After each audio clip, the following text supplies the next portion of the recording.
Hello and welcome to The Game Changers. I'm Sue Anstiss, and this is the podcast where you'll hear from trailblazing women in sport who are knocking down barriers and challenging the status quo for women and girls everywhere. What can we learn from their journeys as we explore key issues around equality in sport and beyond? We start, as always, with a big thank you to our partners Sport England, who support the Game Changers podcast through a National Lottery Award. Today, I'm talking to someone who has made a huge impact on British sport, both in and out of the pool, Mel Marshall. Mel's a former Olympic swimmer who's gone on to become one of Britain's most respected coaches. She's best known for coaching Adam Peaty to Olympic gold and multiple world records, but her influence extends far beyond just one athlete. Through her work as lead coach at Aquatics GB, Mel helped shape the next generation of British swimmers, focusing on both their performance and personal development. As one of the most respected figures in high-performance sport, Mel's coaching philosophy blends innovation, resilience, and an unwavering commitment to excellence. Her journey from competing at the highest level to shaping the next generation of champions is simply inspiring. Mel was named British Swim Coach of the Year 3 times in a row, International Swim Coach of the Year in 2014, and in 2021 was awarded an MBE in the Queen's Birthday Honours. So Mel, can I start with where you are now? Because last year, after the Paris Olympics, you left your role at Aquatics GB as lead coach there to head to Australia. So what led to that decision after 3 decades in British sport? I think what led to that decision, there's a series of events and series of things, but I think it was that thing that you said there, 3 decades in one place. And I think there comes a time in everybody's life that, you have to jump into new deep water and challenge yourself and push yourself. And, an opportunity came up here after Tokyo, which I didn't take, and the opportunity kept presenting itself. And ultimately, I thought it was the right time. I thought it was the right opportunity. And I was 43 and I wanted to just have a bit of sunshine and a little bit of a different kind of approach for a couple of years. So that's the main reasons, really. And you're on the Gold Coast, so hopefully you will get that sunshine. But what is the new role there, and how does life compare to being in Loughborough? Well, it's actually very similar to, it's a posh Skegness, that's how I would say. So I feel like I'm a little bit at home. But in terms of the role, it's actually a very similar role. So I was the lead high performance coach for GB Aquatics in Loughborough Performance Centre. And the role here is very similar. So I'm head of one of the Australian hubs. It's underpinned by Griffith University, and ultimately it's working with a high performance team, sports scientists, and ultimately great athletes. And so it's, there's a lot of similarities to the role that I did. There's some things I'm really comfortable with, and then there's new things that I'm learning. And so, yeah, it kind of sits in the same sort of realm as that, but different group of humans and different group of athletes, really. And as you say, you've not been there that long, but have you seen any significant differences in the sort of setup and approach to elite swimming in Australia versus the GB? Yeah, there are some significant differences, actually. If both organisations had a chat, there'd be massive learning across both. There's cultural differences here. What's quite evident here is that in terms of, from a young person perspective, they're much more outdoorsy. While they are connected to their phones, they're not living through their phones. I think they're a bit tougher in terms of just athletes. I just think that's just because they're outdoor lifestyle and they're just quite robust in that sense. And I guess the system's quite similar in terms of, what was UKSI supports high performance sport, QAS supports performance sport. So there's some similarities in that. The one thing I will say that is very, very different here is that the coach is much more empowered. Oh. Yeah, massively so, in terms of making decisions. And there's a lot more of a fluid transaction across athletes, and, people move from programs to programs because there's a bit more talent, just there's a bit more depth. It doesn't mean to say in terms of where I've come from there wasn't quality, there was absolute quality, but just there's a bit more of an abundance of it here. And are you enjoying then that additional opportunity to craft your own kind of team and the work that you're doing there? Is that slightly different? Yeah, it is. And before you would be in a system, but you wouldn't be making decisions on staff or who's or where's or how's and all that kind of stuff. And so, whereas here, I was very much involved in the process of, picking my team and making sure that, the boardroom that I have in front of me in terms of my people is my people. So that was a really important part of the move for me. And ultimately, yeah, that was a big part of the move. Excellent. And you were obviously an incredible athlete yourself. So taking yourself back, what did draw you to swimming in the first place? And I guess what kept you hooked in a sport that can be so brutal in terms of the training hours in the pool and so on? Yeah, I mean, it's quite a private story as to why I came into swimming. But I think one of the things that I loved all sports, and I had a very competitive dad who basically, we just competed at everything. So that was born in me. And I had a very inspirational mum that basically told me and taught me the big lesson in life is if you're going to do something, you do it to the very best of your ability. And if you've got talent, you should see that talent through. So they were the kind of things that were in my DNA, and they continue to be in my DNA. And that's kind of how I found myself into sport, really.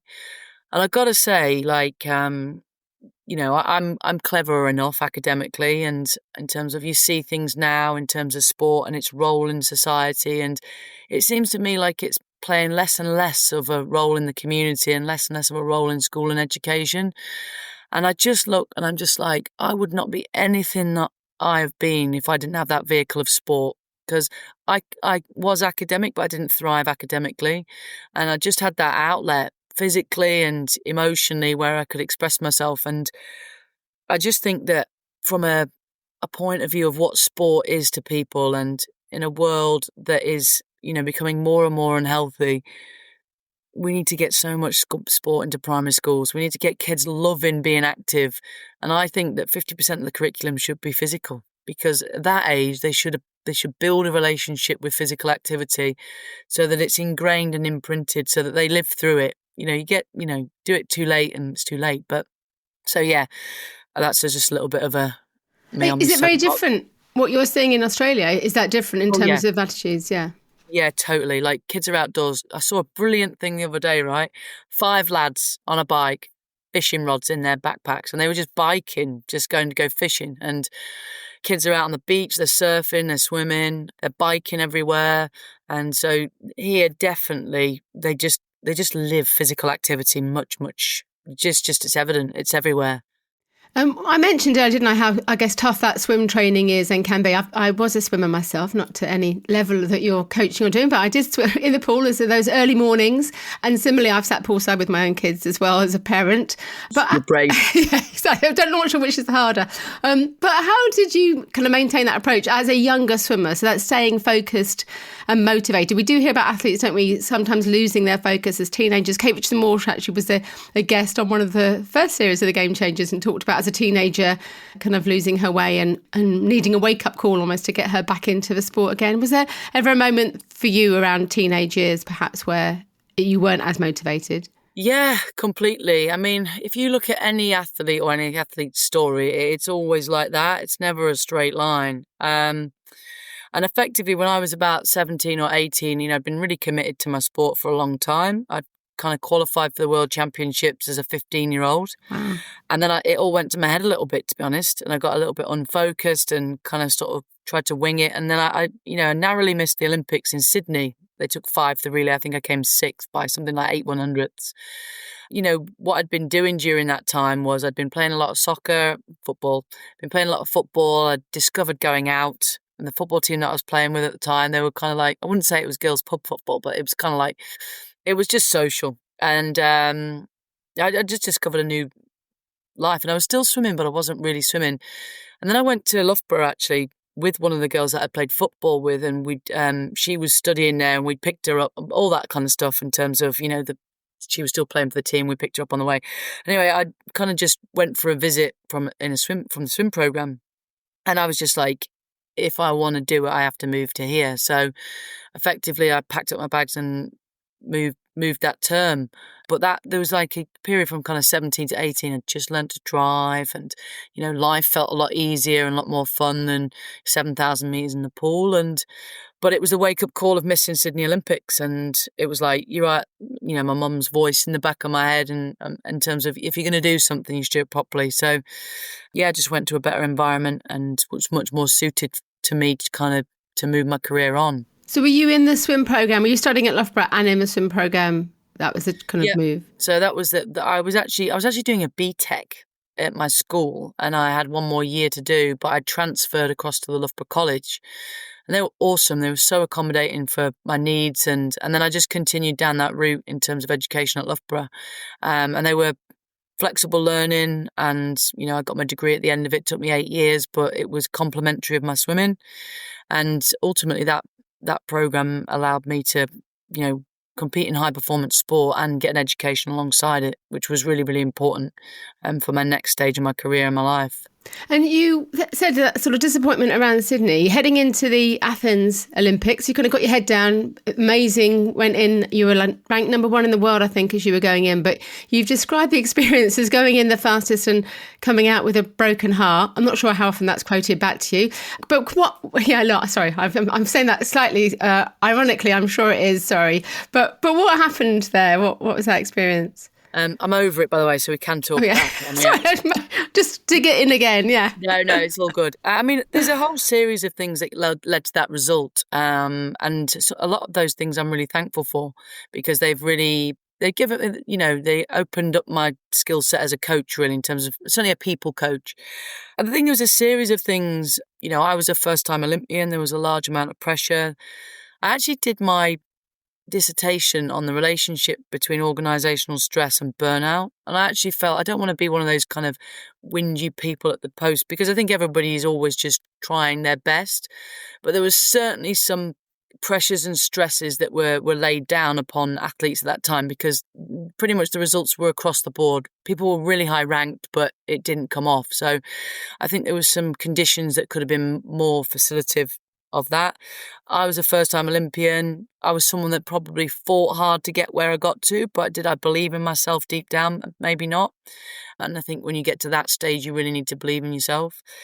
And some things were just timing and fate. Like, I talked to my old coach now, and it was interesting because we were both at a conference together, and we're really close now. Not close, but we've got a really good relationship now. And he basically, the title of his talk was, I'm not going to swear, but you can swear. My biggest 10 fuck ups in coaching, and I was #1. But what was great about that moment, because I don't think he'd apologised at the time, but that was almost his way of saying it wasn't just you. It was all of it, and it was no one's fault. And we're kind of like, we've moved on now massively, but I'm sorry.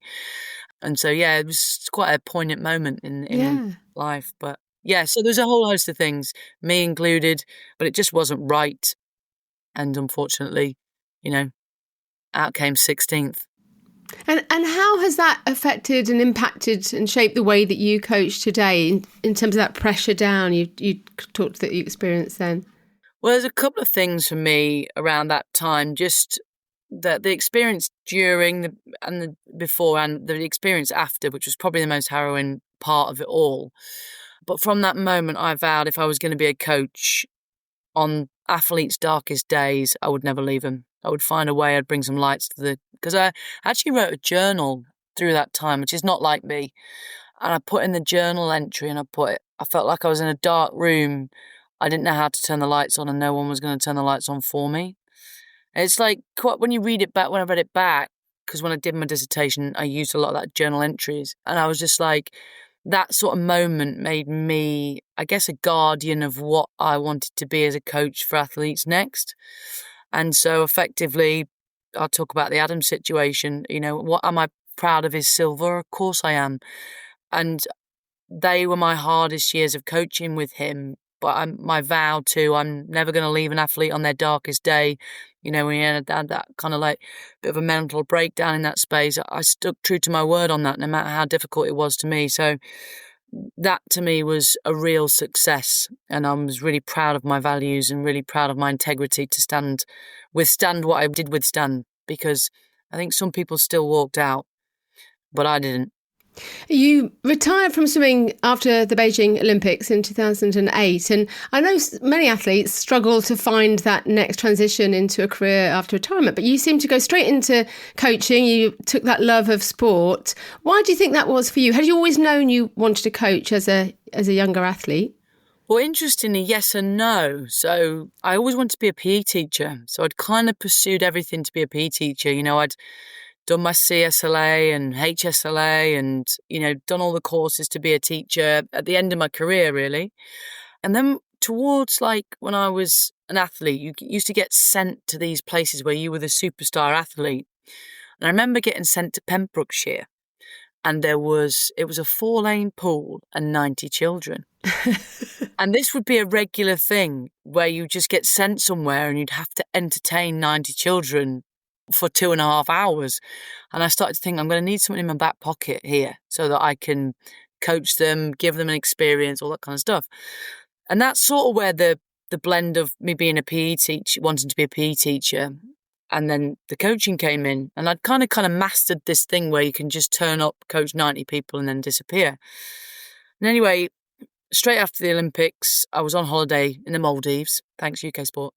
And effectively, I was just applying for coaching jobs because I had my dissertation left to write and one module left for university. So I needed a job to support. And I applied for 2 coaching jobs, one that wouldn't give me an interview and then one that was the small club of City of Derby. And ultimately, I'll be forever thankful because they sort of took a chance on me. And I took a chance on them. And from the moment I started, I was in love with it. I was addicted to it from the start. So I was really lucky in that sense. And I actually used to get more of a buzz from coaching than I ever did from swimming. And the beauty of that program was because we started here, we won quite a lot of stuff. And so you got this real kind of buzz, like when we won the Diddy League, the under 12s. And then when we got the Arena League final, it was all and the club had never been there for a long time. So it was just an amazing club to be part of. And we took it from 12 regional qualifiers to Adam winning the Olympics, Lewis White winning a Paralympic bronze medal, and a whole host of internationals. So it was quite a rags to riches story, and it was a great 8 years that I had there. Do you think we do enough to encourage athletes to think about coaching post their sport? Because it's interesting when you said about that, getting the qualifications. I know when I spoke to Jenny Meadows, she talked about, as an athlete, rocking up to events and feeling she needed to get her level 1, level 2, level 3 so she could talk confidently when she was at events and so on. And then that kind of led her into coaching. But why do you think we don't do more of that as a entity, almost, to encourage all athletes to be thinking about coaching? Yeah, I think it is a real massive vehicle. And I remember, and I'm going to tell you a story. So I'd just spent 20 years in sport. I'd just spent at the front line as an athlete. And I went to a coaches conference, and this particular person that sat above me, I was trying to get some kind of funding and understanding about how to access a level 3. So I was trying to get some access some volunteers to come into the programme. And this particular person, who I knew pretty well, said to me, he goes, "Are you a level 3? And I went, "Oh, not yet. I'm just going through the process." He goes, "Well, I'm not going to talk to you until you've got a level 3. And, what was really good about that was I thought, right, I'm going to have my level 3 and in 4 years' time, you're going to ask me to speak at this conference. And they did. And it's so disappointing that, that kind of behaviour is around from people that sit above. And I always used to say, and I actually sat it was actually Paul Manning from cycling. And we were in one of those cohorts. It was the elite coach cohort with UK Sport. And he was on the course at the start. And there was an argument with someone who was a little bit older and it was a bit conflicted. It was great space. And he said a very poignant point because the other person had said, "Oh, you're only 41. He goes, "But I've been on my bike for 25 years. So in my head, I'm older." And that's the thing that athletes have, is not every athlete will have that. But if you can translate that experience and get them to be able to translate it back in their head, the wisdom that's in there, if you can unlock it, in my humble opinion, is something that should be tapped into because they've just spent 20 years living it. I actually felt more qualified to do what I do when I came out of sport than I do now. And I've been out of it a little bit because you've been on the front line and you know what it's about and what it's like. But the key to a good coach is being able to translate your experience into useful information for other people. Because you can't just sit there and go, well, in my day, because me reliving my career in 2008 is not going to help the current world record holder that I'm working with. And how would your athletes today describe you as a coach, do you think? That'd be an interesting one. I think they would say that I was entertaining. I think they would say that I was probably firm but fair. And I think they would say that I was creative. I'd like to hope that they would say those things anyway. And your coaching relationship with Adam Peaty has been extraordinarily successful, as I mentioned in the intro, and people obviously know that anyway. But what do you think has been the key to that relationship? Well, a couple of things. I think we've been able to reinvent ourselves. It's always been trying to push the boundaries or make it fresh or change it up or move it around or, I think we've been able to reinvent ourselves year upon year. And I think that's been one of the key things. I think another thing is that we're quite similar in our desires for high performance. And so, we're very competitive. We want to achieve great things. And we're kind of both working class human beings that I guess want to work our way to the top. And the other one is just around, how do you say it? We think the same. I think that was the one thing that was obvious, was like we're wired very similar, which is why sometimes we would clash, but why sometimes when it ran in synergy, it ran in synergy. And I think there was just, in terms of we needed each other, in terms of there were so many times when we needed what it was that we were to move through to the next round. And you've obviously worked with many world-class athletes. So what qualities do you think you need to see in them as a coach as you're meeting them for the first time that enables you to know they could succeed at the highest level? Are there attributes that you see? Yeah, competitive. So, there's people that can... I would stand in front of 9 athletes and they would all have a different why. And I think that that's valiant. And I think that it's about people going to their best version of themselves. But those super greats are just traumatised by losing. But I don't think it's about the winning. I actually think they're terrorised by the thought of losing. And the more they win, the more terrorised they get. So therefore, the more they push. They get addicted to it. And I think that's probably the difference between those ones that are the goods, the greats, and the all-time greats. It's just this insane competitiveness. I'm smiling, but it doesn't really sound very healthy, does it really? No, it's not. It's not. And that's the thing, is in terms of, it terrorises them. And I feel in terms of that space, you do have to, like I remember some sessions with Adam, and if it wasn't moving, he'd be traumatised. It'd be like a full-on grief. It'd be devastating for him. And, if you've got logic, it's kind of like, well, actually, it's only not moved a little bit, and you've had plenty of other ones. But that's the thing that keeps them awake at night. And it isn't healthy. And it's about getting that balance of how they can, activate that super strength that they've got, but not send themselves kind of like destabilize themselves with it. And I always used to summarize it with Adam with, I want you to be fiercely competitive, like the very, very most competitive person in the world. But you don't need to be that when you're in the supermarket and there's one loaf of bread and the 85-year-old grandma is also going for it. So just trying to help them contextualize where you place that super strength and what's a positive experience with it and what can be a negative experience with it. I love that. You're obviously recognised being at the very highest level of coaching. So how do you now keep learning and improving? Who are you learning from? I just think I try and put people around me that stimulate me in that space and challenge me. I think I know where my gaps are. So in terms of I've really put a quest on physiology being my thing to kind of just accelerate and just get better at it. So, in terms of people, I think I've got a language of people I can talk day in, day out, and I can go anywhere in that space. But I've just tried to test myself and challenge myself in different areas to push myself. And knowing what my gaps are, I think that's really important. And for me, it's all about people. I had a brilliant coaching mentor called Rosie Mays. Oh, Sorry, I Rosie. I was at Loughborough with Rosie. Well, Rosie was at Loughborough when I was at Loughborough. Sorry, that was a bit of an emotional reaction there. I love Rosie. Yeah, so we worked together, and we're still in contact now, obviously, but we've worked together for about 10 years. And she knew that my style of learning was through, interactions with people. And she encouraged me to do kind of this leadership project where I went out and I interviewed 24 leaders. I sat down with people like Alex Ferguson, Gareth Southgate, Baroness Sue Campbell, Eddie Jones, Adrian Morehouse. And I just immersed myself amidst them as leaders and like, what are you about? What's your reason why? What are the challenges you face? That's where I learn. I learn through being able to question people, interact with people, and just absorb the details that I need from them and where they're at. And that's where I get my learning. I seek out people that can help me get better.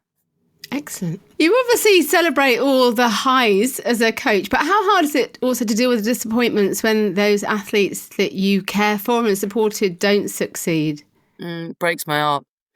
And I think, I don't know whether this is because I was an ex-athlete or because I'm quite an empathetic person. Some people can go home and go, it was X, Y, and Z. I'll always take it home as if it was my fault. And that's something I've got to get better at. I just always think that what could I have done better? And that's, I think, comes from that I was one.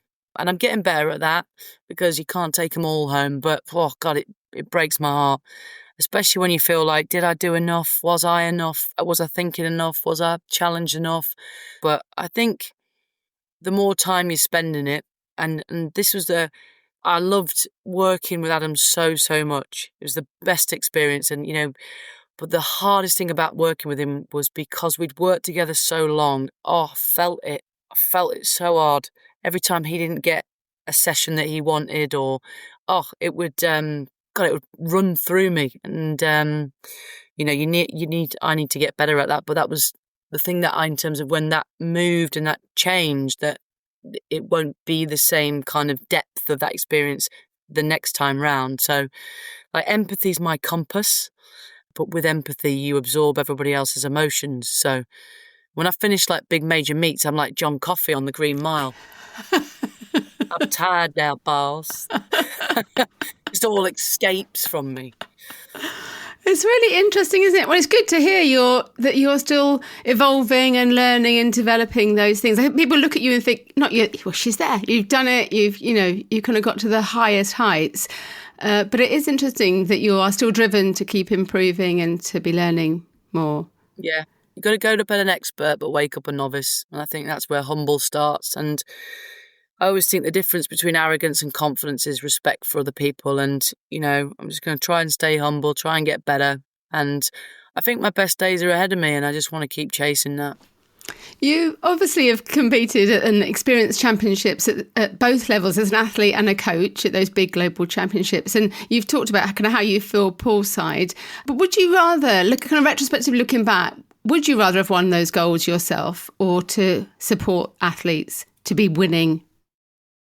I tell you what, the one thing that I would want is to still have abs.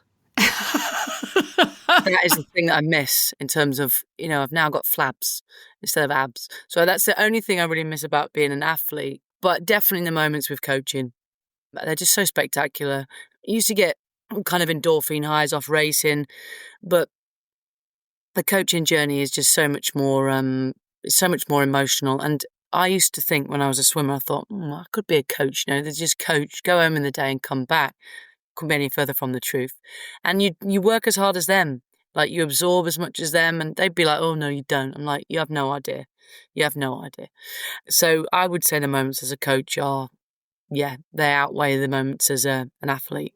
It's interesting though, isn't it? Because the coaches I talk to do say that, and yet why do we not see more people? Because it's bloody hard, isn't it, coaching? But you almost think as a driver then to have that opportunity to enjoy that success of athletes would attract more people.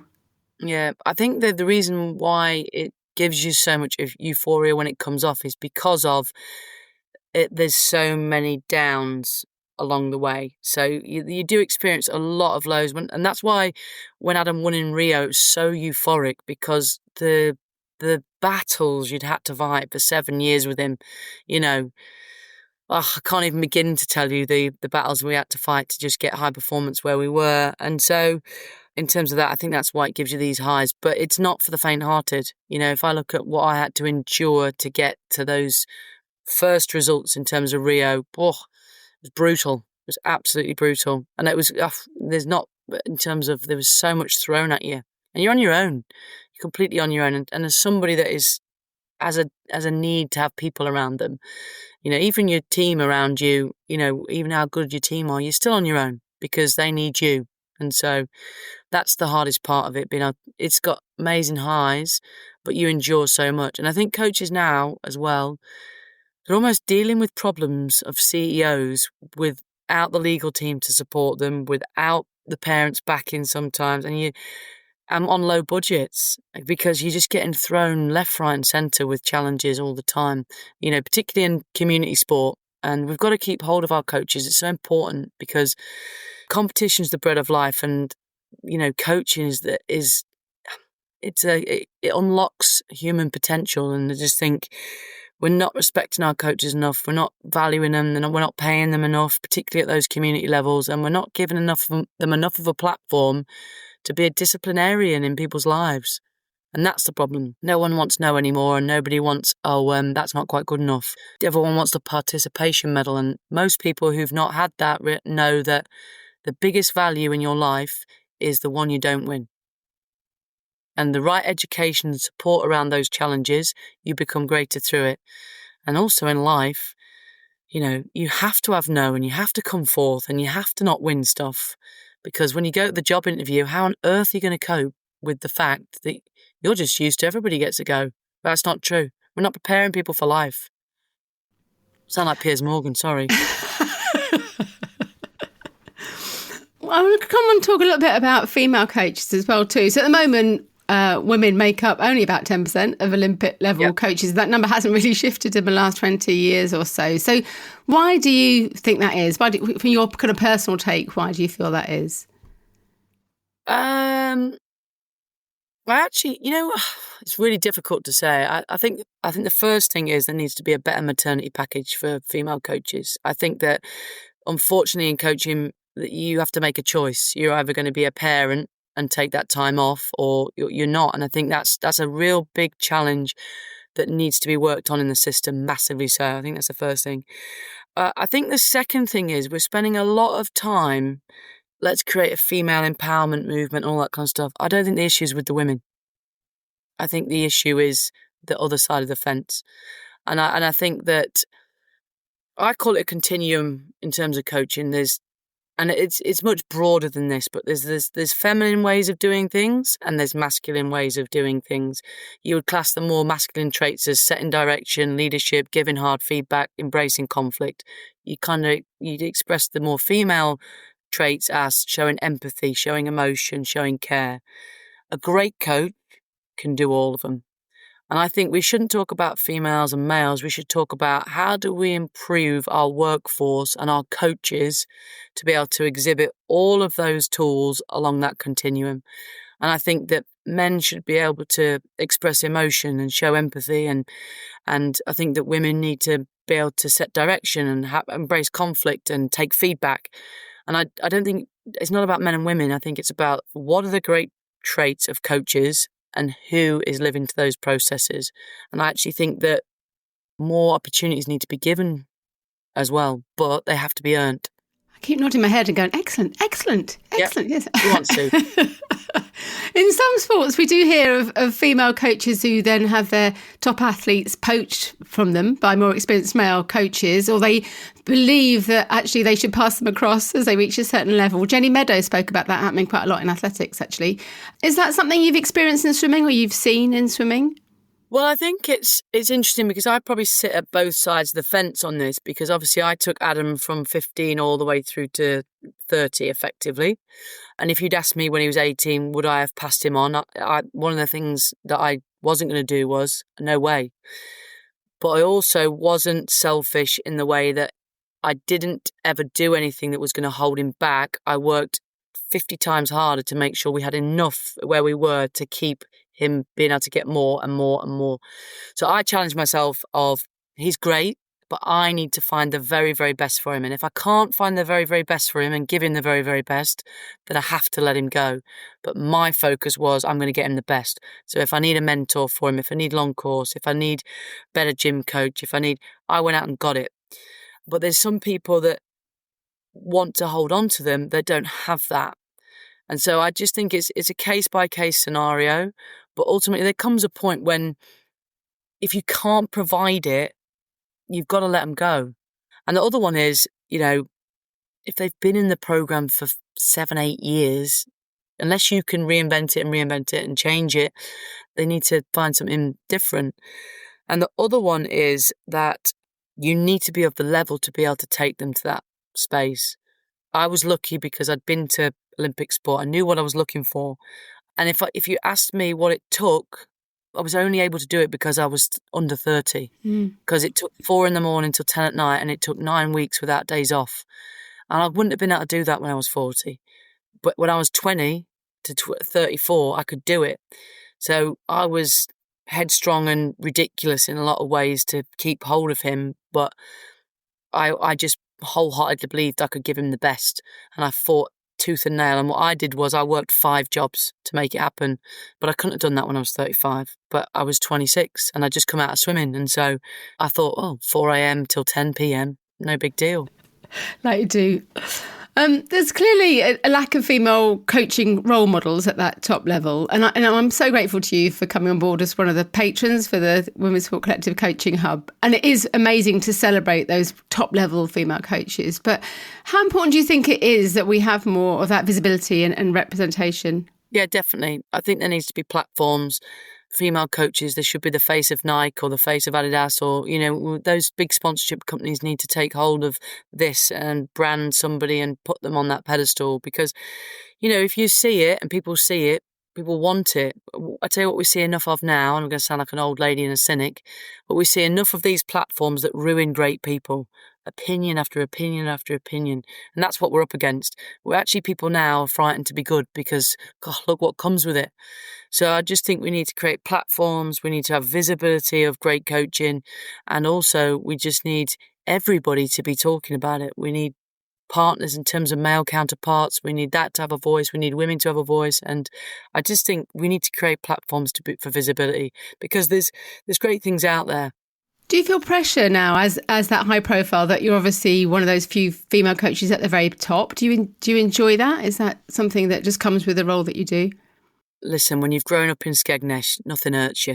Do you know what I mean? No, you know what? I felt a lot of pressure with the scenario with Adam and the 3P, and because it felt like the tide was against us. And I've learned a massive amount from that.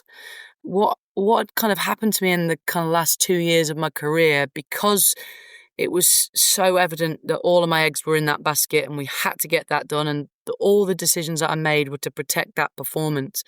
I sort of lost sight of why I started it, which is I love coaching.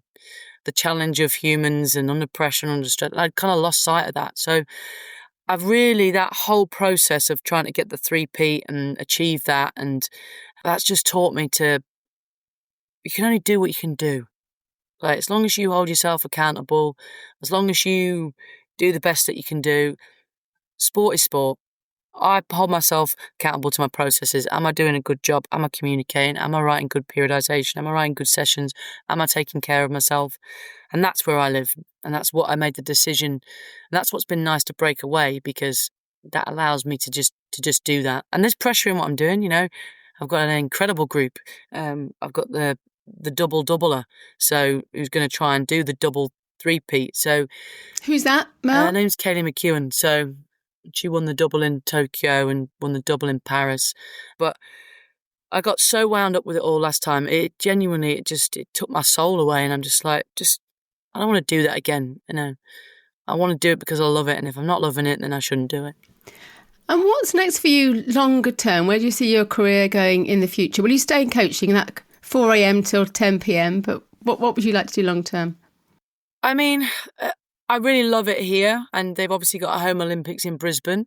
I do a lot of leadership stuff, which I really enjoy. I work for a really great company called the Leadership High, and I do like that space. So I feel like being in performance sport and the things that you learn, I feel like in terms of that cross-learning across business is a good place. I would love to be head of performance for something like the Women's FA. I would love that. But you probably need a PhD. But I've got a PhD in life. I've actually got an honorary one, which really annoys people who have got a real one. But yeah, I don't see myself being on deck beyond Brisbane. And if an opportunity came on beyond LA, I wouldn't be opposed to that either. I feel like I'm good at coaching, but I feel like I'm better at people. I think the pool is just one thing, but helping people lead teams, helping people create what it is to be high performance, having challenging conversations. I feel like I can go into a room and suss out what's going on, not quite quickly. And I feel like I'd be a big asset for some people in that space. So sort of giving you a CPD of what I want to do next there. But yeah, but that's my passion. And just finally, what advice would you give to younger women, but those coming through sport now that might be thinking about coaching as a career in the future? Right. So I think that the thing is, knowledge is power is the first thing. So you need to be the most knowledgeable person in the room, and you need to have knowledge on the things that you know that other people will be talking about. The second one is that my mum told me before roller disco on a Friday night, right, when I used to get a bit nervous, get in, get stuck in, try your best, don't think about it too much, and enjoy yourself. We spend, in terms of, I do think it's a female trait, but we play it over and over in our head. What better? Just get stuck in. Like, don't think about it too much, get stuck in. Yeah, and the third one I would say is that belief comes from inside you. So to get that inner belief, which will radiate wherever you go, look at what you're good at, own that, look at where your gaps are, own that, and accept that and be the change that you're looking for. I think that's really important.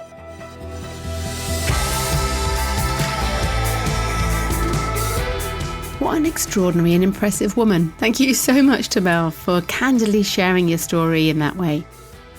If you'd like to hear from more trailblazers in sport like Mel, there are over 200 episodes of The Game Changers that are free to listen to on all podcast platforms or from our website at fearlesswomen.co.uk. My guests have included Olympians, Paralympians and world champions, along with coaches, entrepreneurs, broadcasters, scientists, journalists and CEOs, all women who are changing the game in sport. As well as listening to all the podcasts on the website, you can also find out more about the Women's Sport Collective, a free, inclusive community for all women working in sport. We now have over 10,500 members across the world, so please do come and join us. The whole of my book, Game On, The Unstoppable Rise of Women's Sport, is also free to listen to on the podcast. Every episode of Series 13 is me reading a chapter of the book. Thank you once again to Sport England for backing the Game Changers and the Women's Sport Collective through a National Lottery Award, and to Sam Walker at What Goes On Media, who does such a brilliant job as our executive producer. Thank you also to my fantastic colleague at Fearless Women, Kate Hannon. You can find The Game Changers on all podcast platforms, so please do follow us now and you won't miss out on future episodes. Do come and say hello on social media, where you'll find me at Sue Anstiss. The Game Changers. Fearless Women in Sport.